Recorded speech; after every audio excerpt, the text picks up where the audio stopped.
My name is Erik Andrade, and I'm from La Soul Renaissance in New Bedford, Mass. And I was part of the organizers for the National Hip Hop for Flint movement, which was about the water crisis in Flint. And as part of that process, many of the organizers I was working with from the Native American community, and they are at Standing Rock, and I've been watching and following what's been happening in Standing Rock, which is basically they're building a pipeline for a transnational oil company to get oil quicker and more effectively, cheaper for them to different regions. And in the process of doing that, they convinced politicians to allow them to claim eminent domain. And it was initially supposed to go through Bismarck, North Dakota, but they felt it was unsafe for that community because there's been over 300 leaks of oil pipelines in North Dakota. Many of the pipelines across the nation have had issues with leaks and explosions and such, and they decided to move it into the Standing Rock Sioux land reservation, which is its own sovereign nation. So it's basically like going into a different nation and trying to get oil resources, similar to what happened with Kuwait. And the people in that community depend upon the water, as we all depend upon water for living, and without water they can't survive. So they've decided to take a stand and stand up against this corporation and not allow it to happen.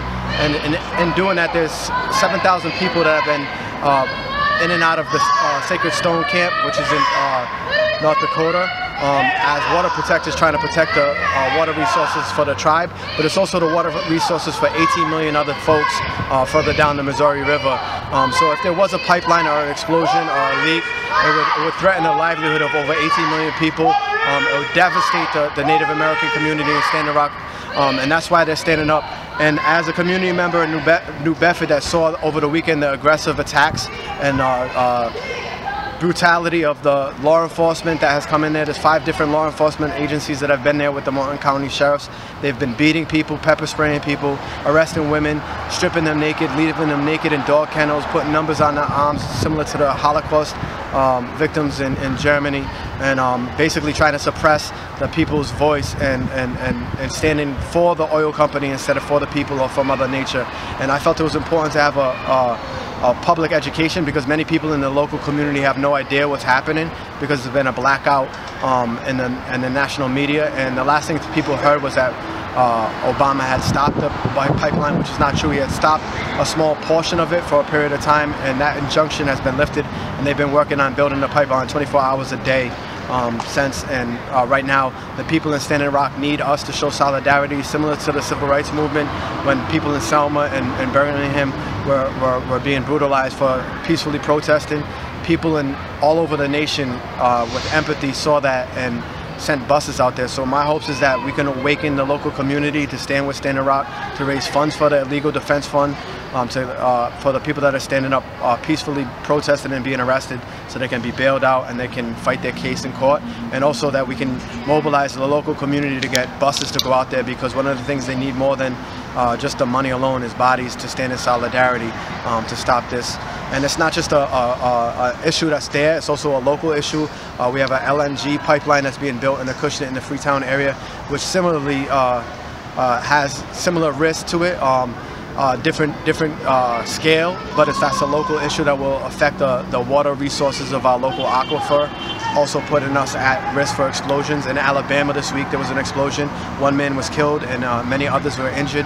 And we live in an era where we don't need fossil fuels. We can use renewable energy. So this is an important issue. This is a water rights issue. This is a human rights issue. This is also a sovereignty issue. Everywhere where we see a Native American reservation is its own nation, and we've been lied to on a U.S. map. And because of that, these corporations think that they can access that land, and they're pushing around some of the most vulnerable people. So it's important that we stand up with our brothers and sisters in Standing Rock. It's important that we stand up locally and we get aware of this. And the goal of today's action was to do education on the third floor of the library, and then afterwards to show to the public community after that some solidarity and march out there. And on Thursday at 6 p.m. we're going to be gathering here at the steps over here again, in an act of solidarity with the folks in Standing Rock. And there'll be much more that comes forward. We have a Facebook page, New Bedford Stands with Standing Rock, and also I can be reached on Facebook at Erik Andrade. If anyone has any questions or they would like to support and either going out there or support and getting somebody else out there, it would be really ideal if we could get buses like the Freedom Riders did in the 60s, because that's the only way that we're ever gonna be successful, is through unity and solidarity. If you could just give those websites one more time where people can help. The first place you can go to is standandrock.org. That's the tribe's website, and you can donate to their defense fund. They're going to need a lot of funds to fight this corporation in court.